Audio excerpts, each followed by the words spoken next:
Now I would like to ask Mr. Mohaddesin, who is joining us from the NCRI headquarters in Paris, to please start your remarks. Mr. Mohaddesin, please. Thank you very much, Mr. Jafarzadeh, for your kind words. Ladies and gentlemen, good morning to all of you. As you know, the Middle East is facing an unprecedented crisis. The roots of this crisis, this crisis lie in two key factors. First, Iranian regime and its policy and conducts, and second, the West policy towards Iranian regime appeasement. The policy which for more than 4 decades has enabled the regime through negotiation and concessions to reach to this dangerous point. We have repeatedly, our resistance, the Iranian resistance movement, repeatedly warned that this regime is incapable of reform. Appeasing is inevitably leads to war. Today, after 40 years of appeasement and devastating wars, these truths are widely acknowledged. The only solution to the crisis is regime change by the Iranian people and Iranian resistance. The key questions now is, how can such a regime, one that spares no crime to preserve itself, be overthrown? How we can overthrow the regime? This is the key question. Experience in recent years has proven that illusions such as regimes collapse on its own or change through social media networks and satellite television are baseless. Overthrow of the regime, a brutal regime like Iranian regime, requires a powerful, battle-tested, combat-ready force rooted within Iranian society. Today, such a force exists within Iran in a disciplined and organized force. The People's Mujahideen organizations, the MEK's resistance units, active across all 31 provinces for nearly a decade. In the past year alone, these resistance units have carried out 30,000 operations against the regime. During the January uprising, these units played a decisive role in organizing, expanding, and guiding protests, confronting repressive forces, and protecting demonstrators. More than 2,000 members of these resistance units went missing during the January uprising, and it remains unclear how many have been killed or arrested. 2,000 of the members of these resistance unit. A major turning point was the bold operation on February 23rd, 5 days before starting the war, when 250 members of the National Liberation Army targeted the compound of Ali Khamenei, the most heavy protected site in Iran. In this operation, 100 fighters were killed or arrested, while 150 others successfully returned to their bases. The regime forces also suffered significant casualties. The resistance has submitted the names and details of 82 killed or detained individuals aged between 18 and 69 to the United Nations. This operation, this very big operation within the heart of Tehran, coming just weeks after the January uprising and the mass killings, sent a powerful message. The message is a capable and organized force exists within Iran that can confront the regime at the highest levels, even in the heart of Tehran. Despite severe security conditions during wartime, the operations of resistance units continue and are expanding. On Monday, March 16, in response to the repression and torture of prisoners in the prisons of Khuzestan province, particularly those prisoners who are facing execution, a unit of the National Liberation Army attacked the governor's office in Ahvaz, southwest of Iran. These units conducted 31 operations on March the 3rd and 20 operations on March 15th, targeting the IRGC Basij and other repressive institutions. Could we show the clip, please? If it's possible, show the clip. Sure, we're going to show the clip of some of these activities, if available.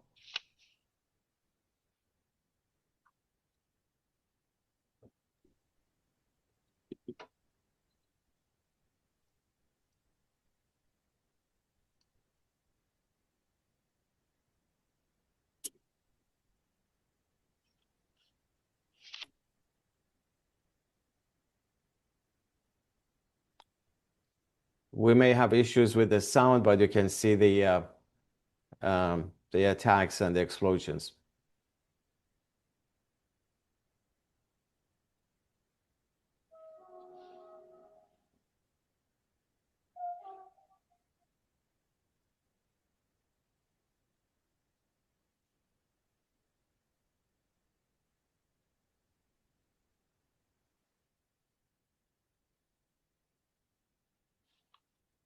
Yes, these are operations of resistance units in this March during the wartime.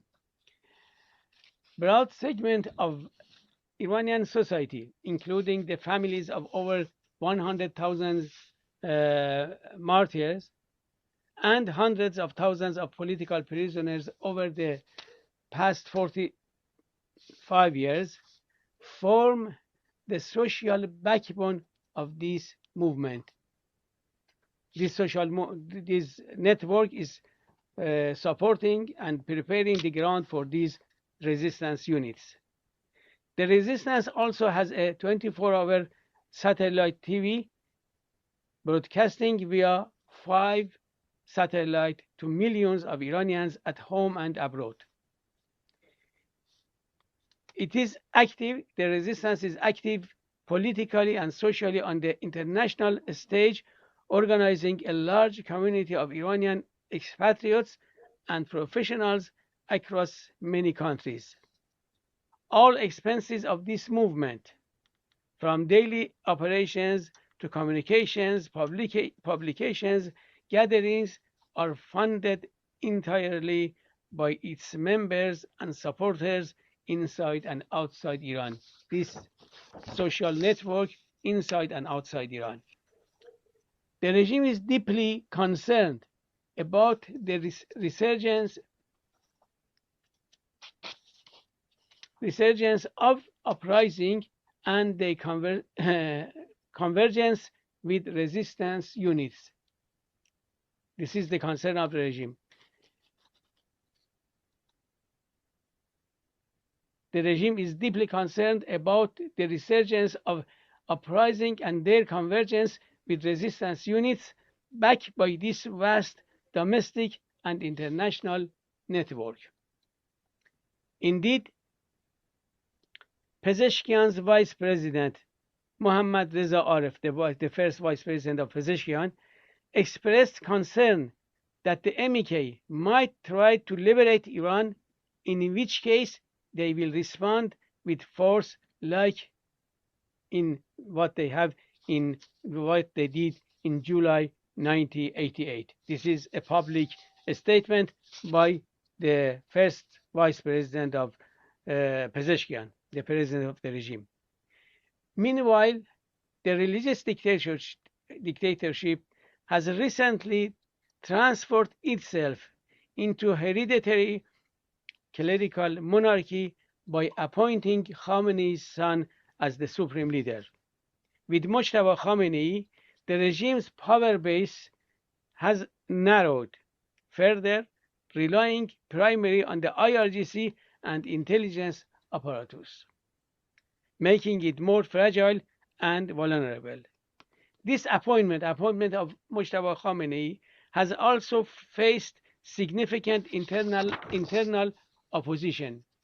Over 30% of the members of Assembly of Experts boycotted the vote, and only 44 members, half of the assembly members, supported him or voted in his favor. It means he has no vast support inside the regime. This development underscores a fundamental reality. The regime has no path other than continuing its destructive policies of the past 47 years. Already, Mojtaba Khamenei has threatened to close the Strait of Hormuz, expand the war, and rely on proxy terrorist groups. For over 3 decades, he has been directly involved alongside his father. Mojtaba Khamenei was involved alongside his father in suppressing uprising and plundering the nation's wealth. Mojtaba Khamenei now controls assets exceeding $1 trillion, $1,000 billion. The regime is employing various measures to prevent another uprising while attempting to boost the morale of its increasingly fearful and fragmented forces. These measures including are the following: deployment of armed forces in public spaces with heavy machine guns in every city all through Iran. The other, shoot to kill orders against protesters. Street maneuvers to instill fear among the people. Use of proxy forces from Afghanistan, Pakistan, and Hashd Shabi from Iraq and Hezbollah. Internet shutdown and many other measures to be sure that the people cannot have another uprising. Officials of the regime openly threaten the population with deadly force if they take to the streets. Could we show the clip, please, if it's possible? The clip of a statement by 2 very high-ranking generals of the regime.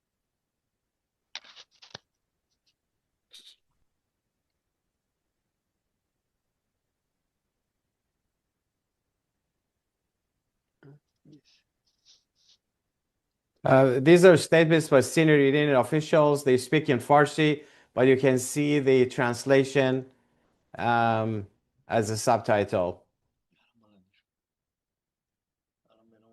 از یک جریان علیه انقلاب و انات با نیروهای انقلاب یاد بکنید و جای پای جریان نفاق رو در اونجا نبینید. در رأسش گروهک منافقین که بیشترین نقش رو در سازماندهی این حوادث او کار انجام میداد.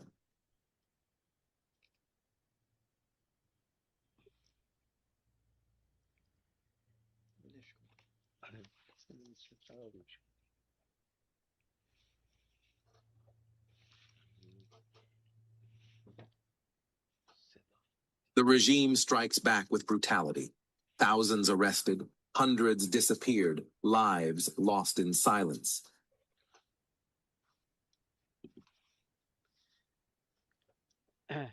It was another statement by the chief of security forces, police forces in Iran, saying that I ordered, the chief of police, I ordered that everyone protests in the streets. He or she is the enemy of God, and the police have been ordered to kill him in the street. This is public in the Iranian regime's TV.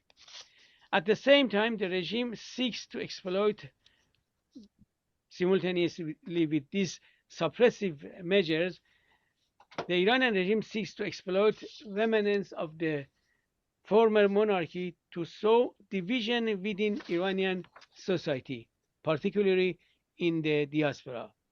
The former monarchy was a one-party dictatorship enforced through torture, executions, and the Savak secret police. Today, the former Shah's son not only refuses to condemn these crimes, but openly defends these crimes. His proposed platform amounts to restoring a monarchical dictatorship. He has even threatened ethnic minorities, a significant segment of the Iranian population, with sending in the army, which he does not have yet. The Iranian people have made their position clear with the slogan, "Done with the oppressor, whether Shah or supreme leader." They reject any return to the past. Ladies and gentlemen, on February 28, National Council of Resistance of Iran announced the formation of a provisional government based on the 10-point plan of Mrs. Maryam Rajavi, the NCRI president-elect. Its mission, the mission of this provisional government, is to transfer sovereignty to the Iranian people within 6 months after the regime's overthrow. This initiative has already received support from over 1,000 parliamentarians and political figures in the United States and Europe. As Mrs. Rajavi has emphasized, the mantra of this resistance and its provisional government is peace and freedom. The mantra of this resistance and the provisional government is peace and freedom. A democratic republic that rejects both religious dictatorship and monarchical fascism. At this critical juncture in Iran's history, the Iranian resistance has taken 2 major steps forward toward toppling this criminal regime. The formation of a provisional government guarantees an orderly transfer of power to the people of Iran and will prevent Iran from stumbling in chaos.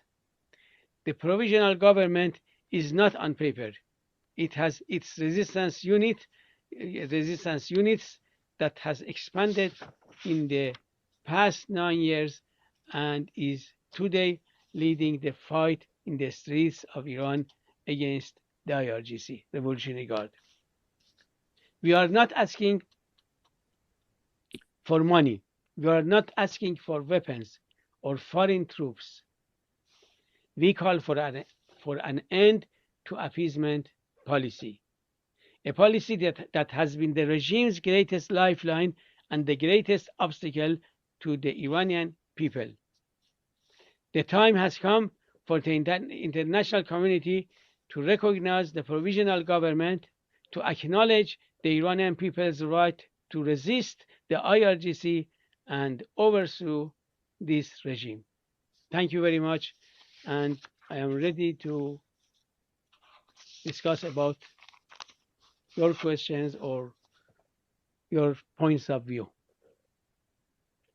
Thank you very much, Mr. Mohaddesin.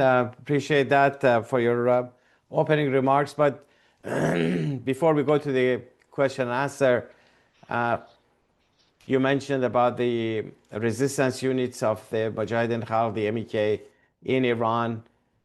You talked about the National Liberation Army of Iran. That is the culmination of those resistance units in a new form and shape. But the National Liberation Army of Iran has a history that dates back to the 1980s when it was formed and carried out major operations, but also showed its military prowess to before the circumstances changed and they disarmed. I want to, if I may, show a brief clip of a couple minutes, just one of the military parades of the National Liberation Army of Iran that was conducted in Ashraf camp in Iraq. It was done in 1991, but it will give you an idea of the capabilities, the discipline, the organizational prowess, and the force that it has represented since then. Let's take a look at this video clip of the military parade.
So you saw a part of that military parade. It actually took about 5 hours for that parade, you know, one unit after the other.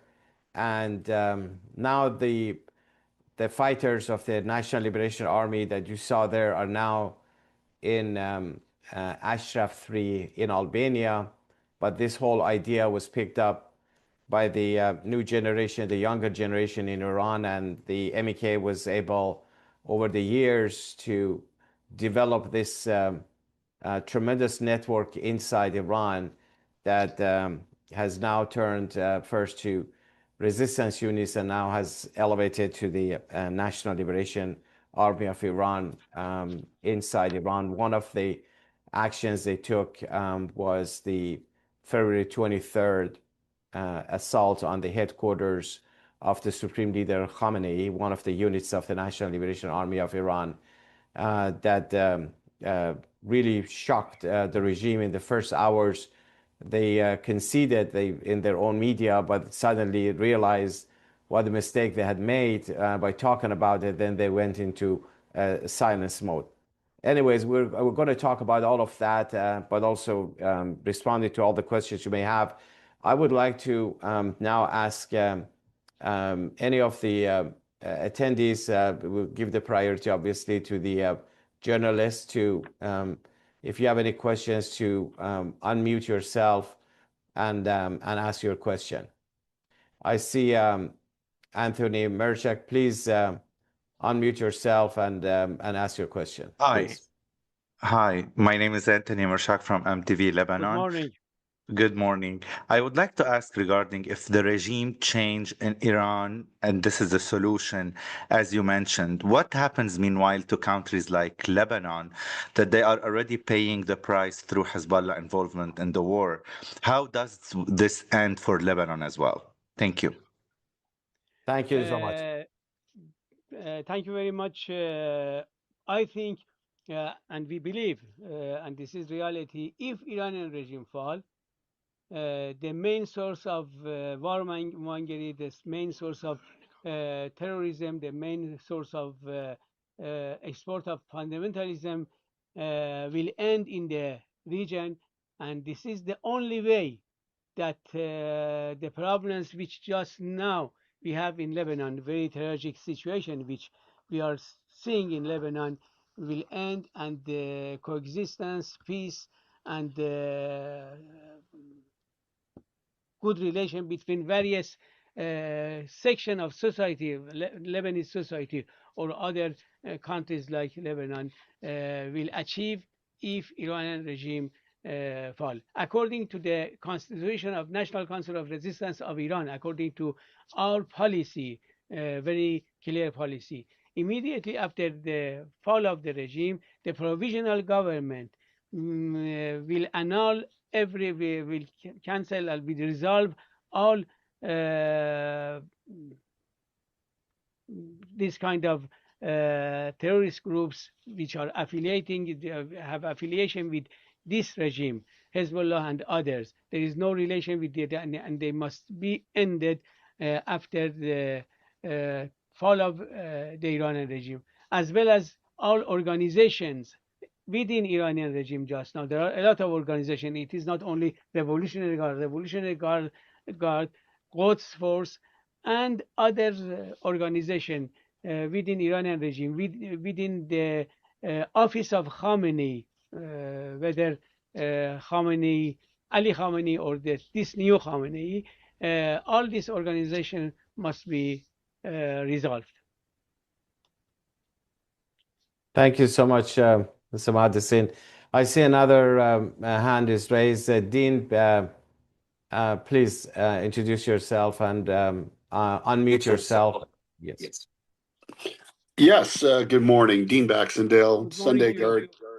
How are you? Thank you very much. Welcome. Good. I've been following, obviously, your group for a little while, and first met them in Munich at the Munich Security Conference. Obviously, we're at a critical juncture with respect to the U.S. operation in continually hitting targets inside Iran, targeting infrastructure that may be supporting the missiles and war operations. But where we're at right now, we see the government continuing to be defiant. And you talk about the appeasement by Western democracies, something that many people, inside Canada and other nations have seen as getting along with the regime. Do you see nations like Canada, do they need to declare their support for the NCRI and move away from the policies of the past and actually support the freedom movement and your particular organization and the provisional government? Yes, thank you for your question. As I said, and as we declared from the day first, not 2 days, since 24 years ago, Mrs. Rajavi, our president, announced in European Parliament and Council of Europe and many other occasions that the real solution for Iran is not appeasement. You cannot reach some kind of conclusion or change of behavior or some kind of reform within this regime. So appeasement is not solution. Foreign war is not solution. The only solution is regime change by Iranian people and Iranian resistance. The bombing cannot overthrow the regime. You need some people, some Iranian movement to overthrow the regime on the ground. And as you see in this current war, as well as the previous war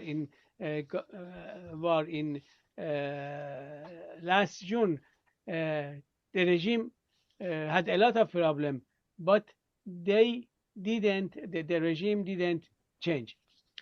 But regarding the appeasement, which you are saying, yes, the appeasement policy within European countries and United States and Canada and other Western countries. We suffered a lot from United States, not just now, since 1985, 84. The government in administration in United States tried to reach some kind of agreement with the regime, some kind of friendly relation, some kind of moderate. All of these policies, which started since 80s last century until just now, all of these approaches have been failed. The appeasement policy within European countries and maybe Canada was even worse and more harmful for Iranian people. The Western countries in many occasions joined the regime or supported the regime in suppression of its opposition. For example, when they put, whether United States or European countries put our movement, designated our ugement as a terrorist organization, really it was some kind of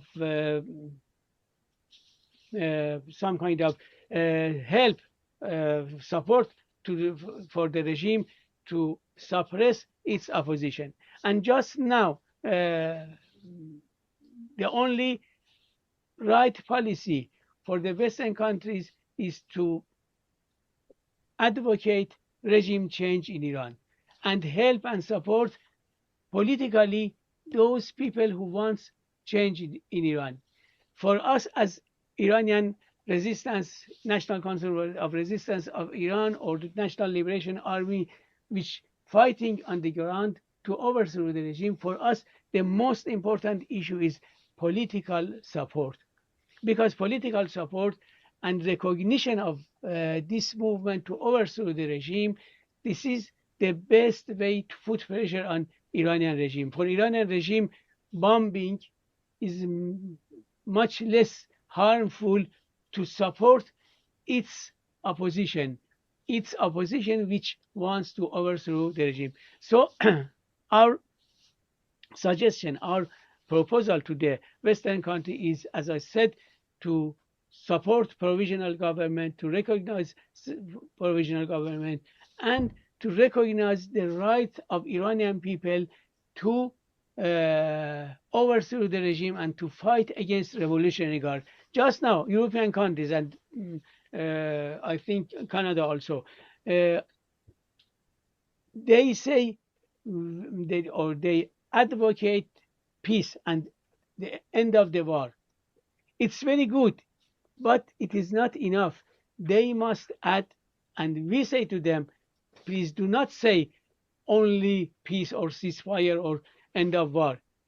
Please tell end of war, ceasefire, or everything else in addition to regime change. Because if you say only peace without having a clear policy regarding this regime, if you do not say about the regime, then this regime will return back to what it was last year or 2 years ago. So, as we said, our slogan is freedom, peace and freedom. And in our view, the slogan of Western country must be peace and regime change in Iran by the Iranian people and Iranian resistance. Thank you. Am I able to have just one more question then on that front? Please. Yes, please. One more question. We have a couple of people in line, but please go ahead. Great. So, as you know, the IRGC has infiltrated, Canada. We have agents on the ground. Have recently, as you're probably aware, had a Iranian-Canadian dissident murdered in Vancouver by the IRGC. We're also aware of the fact that there are influence in the Canadian political establishment by the IRGC here with money, etc., and ultimately transnational repression. What would you do to work with governments after you get in power to ensure that these individuals are rooted out and potentially exposed for their crimes back in Iran? Yes, absolutely. You are right. Iranian regime has a lot of agents inside Western countries. They have a lot of spies. They have a lot of terrorists. Many of them in the clothes of diplomat, so-called diplomat, and many of them as merchant, as businessmen, as journalists, and in many other covers. They Iranian regime misused or used, recruited this appeasement policy to export to plant these terrorists, these spies in Western countries. For this reason, we have two suggestions, and we said time and again. First, closing the embassies of the regime or other representative offices of the regime, consulates, or many mosques or other cultural centers belonging to Iranian regime, and these are very famous. Every government knows. Germany knows which organization in that country are really representing the regime. Sweden, France, every country, Canada. Closing all these embassies and these representative office, whether official or non-official.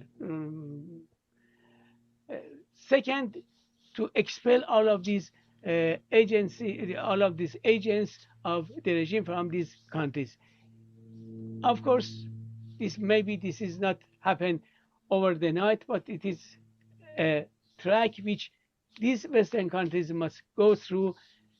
If not, they will have some harmful attitude for the regime. Of course, we pray God and we are trying to overthrow the regime sooner that this happened. And in this occasion, if the regime fall,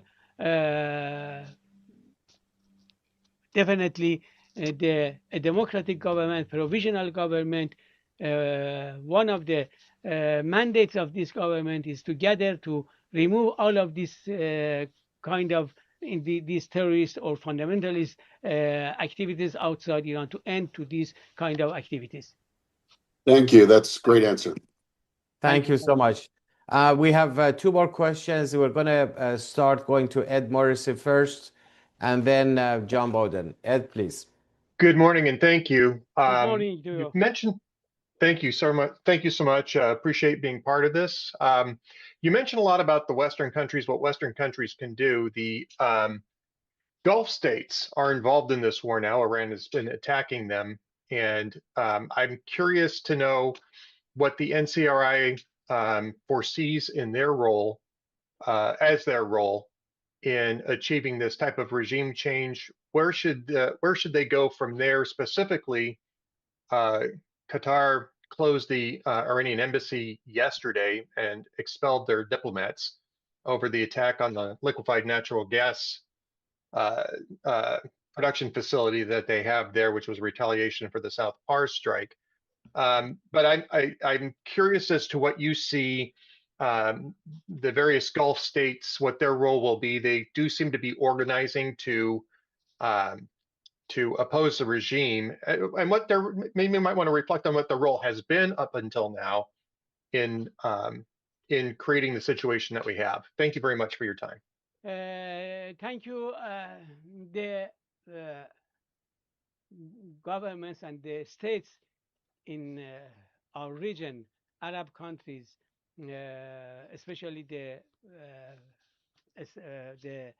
Arab states, Arab countries, around the Persian Gulf, they can have a very important role. And at the same time, they are under a very dangerous threat by Iran. They were and they are under a very dangerous threat from Iranian regime. In our view, and the reality is that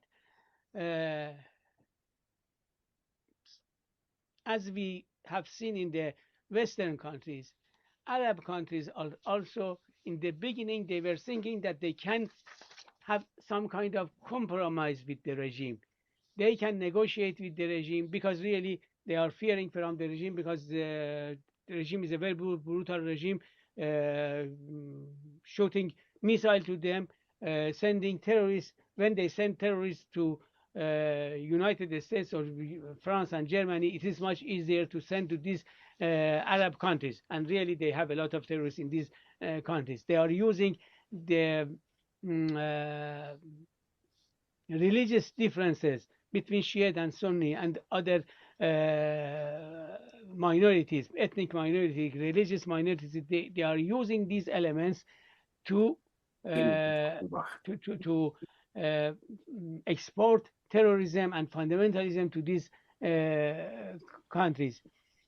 But the real solution for Arab countries, for most Islamic countries, is the same which we are talking about Western countries. Decisive policy, and decisive policy. Of course, maybe decisive policy have some kind of tactical, harmful consequences, but the strategical harmful consequences of appeasing policy with this regime, it is much more harmful, much more dangerous for these Arab countries. So what Qatar did yesterday and expelled Iranian regime's diplomat from its country, it was a very good step, and we think this is the policy which other Persian Gulf states can follow, and it is in in benefit of their security and in the benefit of the peace in the world. So our suggestion to our Arab friends, our Arab brothers in our region is to have a firm policy, decisive policy against the regime, and do not consider the negative consequences of firm policy. They must think, and they should think about the strategical security and peace in strategical terms. Thank you so much, Mr. Mohaddesin. Now I'm going to go to John Bowden, please. Please unmute yourself and introduce yourself. Hi, good morning. Can you hear me? Yes, we can hear you, John. Please. Great. Good morning.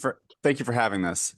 I have a quick follow-up to something that you said earlier. Two quick follow-ups, actually. Firstly, did I hear you correctly say that while you don't believe that the overall bombing campaign is necessarily effective in spurring regime change, that you believe that the policy of Western nations should be that peace must come with regime change as a necessary factor as a part of it? Is that the NCRI's policy currently? Yes, as I said, if I if I understood your question well, yes, our experience, you have a very good experience in Iraq in 1991. It was a very hard, heavy bombing to Iraq, but the government didn't fall because falling the regime needs some troops, whether United States troops, which they did in Iraq 12 years later in 2003, which I think nobody in United States, nobody in our country, nobody in the world are advocating this policy, and I think this is impossible in this.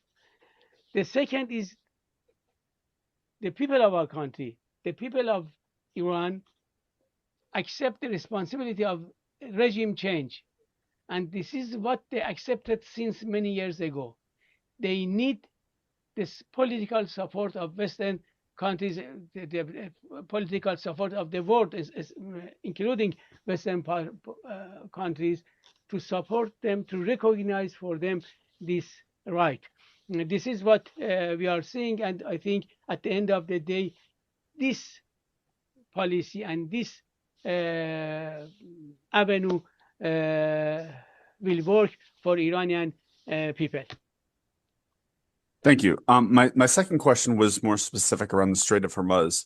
There was a statement this morning that came out from Treasury Secretary Scott Bessent, he said that the Trump administration is now considering, they had previously rolled back some sanctions on Russian oil assets, and now they're considering doing the same with the Iranian regime. What is your position on whether the Trump administration should do that, should relax restrictions on Iranian oil to deal with this sort of oil price crisis that we're dealing with here in the States? And secondly, I know you sort of already answered this, but do you believe the strikes specifically on Iranian energy infrastructure are effective in damaging the regime's power base? Let me respond first to your second question. Sure. Regarding from the day first of this war, our movement and National Council of Resistance of Iran and Mrs. Rajavi, our president, announced in several occasions in these 20 days that we ask all parties to prevent harming and bombing the non-military infrastructures, economic institutions, civilian people. This is for us a red line. And this is, of course, a humanitarian issue, a very clear policy for us. But in addition to human being issue, humanitarian issue, this kind of bombing, the bombing infrastructures and non-civilian facilities, non-military facilities, at the end of the day will be in favor of Iranian regime. Iranian regime do not consider the health of Iranian people, the lives of Iranian people. They do not care about the welfare of Iranian people. Their problem from 1st to 10 is to remain in power. So when United States bombing civilian infrastructures of people, if this happen, Iranian regime using these elements to show themselves as victims. So this is my response to your second question. Regarding the Strait of Hormuz and what will be the solution, or what is, of course, it is very difficult for me and for us to respond to this question because first, we are not aware about the details of what is happening there and what is the United States doing and what is Iranian regime is doing, and we are not military expert in this regard. We are expert in fighting on the ground with the regime, but we are not expert for this kind of very big war. So, but I can say generally that at the end of the day, as far as this regime exists, especially after this war, as far as this regime exists, this Strait of Hormuz, the Persian Gulf, and the other places which is inaccessible for the regime will not be safe. So the main issue that just now we must focus, and I think the Western government, Western countries must be focused, is regime change. Regime change is the only regime change by Iranian people. Regime change is our mandate, but it must be the policy of the Western country. When I say the policy of Western countries, I do not mean they participate on the ground. My request or my suggestion is that they recognize the policy of regime change by Iranian people. You have in United States, you have the background of regime change policy for Iraq in late 90s. That was the regime change by United States. We don't want the Americans do not want, we don't want. What we want is to recognize the policy of regime change by the Iranian people.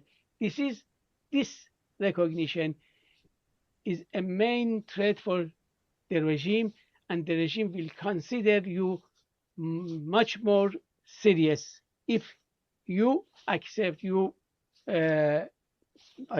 United States insist on such a policy. Thank you so much, Mr. Madison. Thank you so much, John Bowden from Independent. I have a couple of written questions that were sent out. I'm going to raise it as much time that we can spend on it.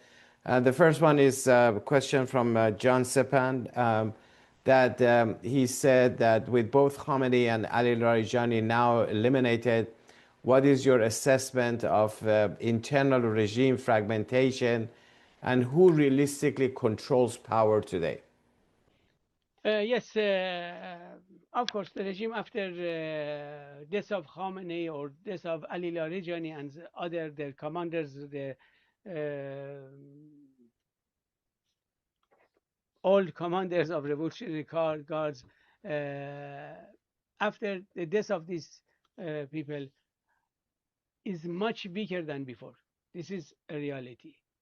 It was a very, very big blow to the regime, the death of these leaders and commanders of the regime.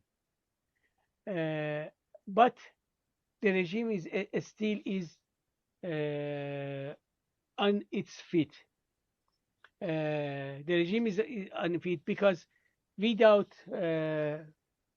attacking the regime on the ground, they can replace Ali Khamenei by Mojtaba Khamenei, replace Hossein Salami, the commander-in-chief of Revolutionary Guard, with Ahmad Vahidi, replace this criminal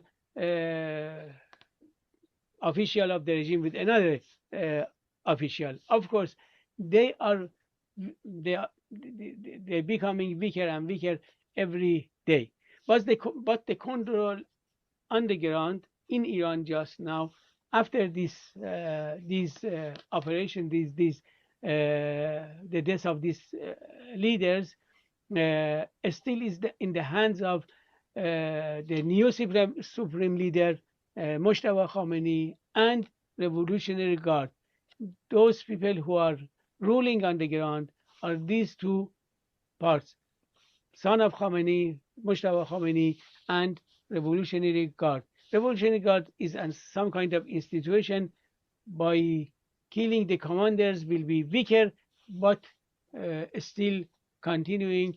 And we hope that Iranian people and Iranian resistance after the war, because during the war it is impossible for Iranian people to have uprising. Because for your information, for the audience, our strategy, as I said in my opening statement, our strategy is based on two pillars. First, popular uprising. Second, organized movement, National Liberation Army or resistance units. These two elements can overthrow the regime. Popular uprising during the war is impossible. I hope that after the war end very soon, and the uprising and the organized resistance units overthrew the regime. Okay, thank you so much. I guess we have a couple more minutes left. I have one more question. I think I can insert that question, perhaps the last question. This is from Josh Klein from Breitbart. He says you have announced a provisional government. Can you outline in concrete terms how authorities would be transferred after the regime falls? And then it's a second part question, and if you had time to, you can answer that. Is that what currently can you offer that the post-regime Iran would not descend into internal conflict among competing groups and nationalities and all that? Please. Excuse me, I didn't get the first part of the question. I get this. The first, yes, the first part of the question is that you have announced a provisional government. Can you outline what are the steps that the provisional government is going to take in order to transfer sovereignty to the people of Iran? Yes. Regarding the first question, first, thanks, Joshua. My best regard to him. And regarding his first question, as you know, this provisional government in the beginning announced or founded in the beginning of the resistance, and the National Council of Resistance prepared a lot of grants for this provisional government.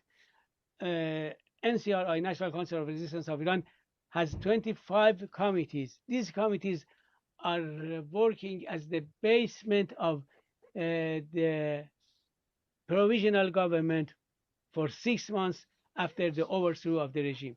According to our constitution, the constitution of NCRI, this provisional government will take place immediately after the overthrow of the regime, and his main mandate is to prepare the ground for the election of Assembly of Constitutional Assembly in a fair and free election.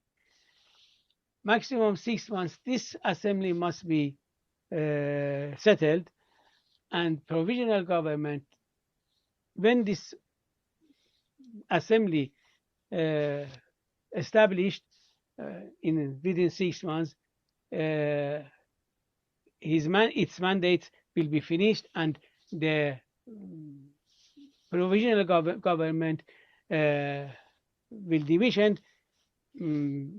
demissioned by the this assembly. But during these 6 months, in addition to the election of Assembly of Constitutional Assembly, we have the program which this provisional government must be adopted. For example, will be adopted. For example, what we have in the 10-point plan of Mrs. Rajavi, this 10-point plan must be implemented during these 6 months. The suppressive institutions of the regime must be dissolved during these 6 months. The so-called revolutionary court must be dissolved. Revolutionary guard must be dissolved. This organization like Islamic propaganda, or which are which their mandate is export of fundamentalism and terrorism must be dissolved.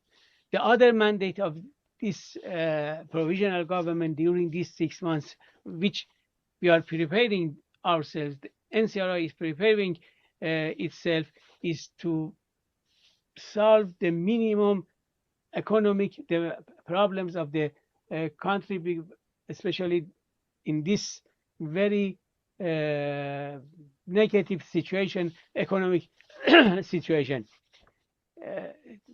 Provisional government and National Council of Resistance, People of Mujahideen organization, we have a very, very strong group of experts, professors, the businessmen inside Iran and outside Iran who are committed and who are ready to participate in this 6 months government, in this provisional government, to help. They are very committed to freedom, and they are ready. And we discuss. They discuss themselves. They have some conferences. They have a lot of committees, a lot of study groups, and worked how tackle the situation, handle the situation after overthrow the regime during these 6 months. Regarding the second question about whether it will be a chaos after overthrowing the regime between minorities, between ethnic minorities, religious minorities, whether there is such a possibility or not. We are sure that there is a lot of difference between the situation of Iran and the situation of the countries like Iraq and Libya. In Iran, when we are looking at the situation in Libya or Iraq, the main reason, or at least one of the main reasons of this chaos in Libya or Iraq or Yemen, one of the main reasons, if we do not say the main reason, is Iranian regime and its policies, export of terrorism and domination of these countries. This is the policy of regime. So if the regime falls, the experience of Iraq will not repeat in Iran. Vice versa. By fall of the regime, the situation in Iraq and Libya and Lebanon will be much better than what is now. The second reason, in Iran, in compared with Iraq and Libya and others, in those countries, it was not an organized, prepared alternative. It was no alternative. The Iraqi government was toppled by the intervention of the United States and international community. It was no alternative in that country. And just now, after 23 years, they are suffering from this phenomena. There is no organized, genius political party to lead the country. It's exactly the same in Libya and others. In Iran, we have a political alternative, prepared alternative for many years. In Iran, we have a very history and a background of democratic movements. We have a cultural of democratic culture. For these reasons, these two reasons, I think we are sure that will not happen such crisis, such chaos in Iran. In National Council of Resistance of Iran, especially about the ethnic minorities, we guaranteed and we are really committed to respect the rights of ethnic minorities and religious minorities. In the in NCRI, we adopted a plan for minorities, for especially Kurds, a plan for autonomy for Iranian Kurdistan. Such plan, which accepted and which are very popular within the Iranian courts can prepare the grounds for coexistence and brotherhood between Kurds and other minorities. And also, we have a plan for the relation between religious and state, and separation of church and state. And in this plan, we are committed to implement, to respect the quality of all religions, to do not consider religion within the government. According to this plan, every individual, regardless of his or her belief, regardless of her or his affiliation with this religion or that religion, to be a religious person or non-religious person, atheist or everything else, they have equal right. Nobody can deprive someone from a position because of his or her religious, or vice versa, give some concessions to someone because of his religious or his or her religious. So we are sure that we can, in the future of Iran, we can manage, control this chaos which we saw in other countries. I must add another point which is very important in Iran. Iran used to be a unique country, a unique nation and unique country since many years ago, thousands years ago. Iran is not built up after the first war or second war or in 19th century or 20th century. Iran has a background of thousands years, and the Iranian people learned to have coexistence with each other. Thank you so much, Mr. Mohaddessin. That was a good closing. I think the prospect that you showed and discussed is a totally different Iran, the prospect for change, and an Iran that would not only respect the rights of its own citizens, but also others. And instead of being the epicenter of war and terror, it will be a cradle for peace and freedom. Such an example for the region, but also the rest of the world. With that note, I want to thank everyone who participated in this session. I want to particularly thank Mr. Mohaddessin with his busy schedule to allocate his time and participate in this briefing. I hope in the future we can get you more on our conferences, and we'll keep everyone updated about our future events. So again, thank you all very much, and very much looking forward for future events. Thanks to you, Ali Reza, and thanks to all friends and journalists who are participants of this conference. I hope to see you in person very soon. Thank you. Hopefully. Thank you. Appreciate that.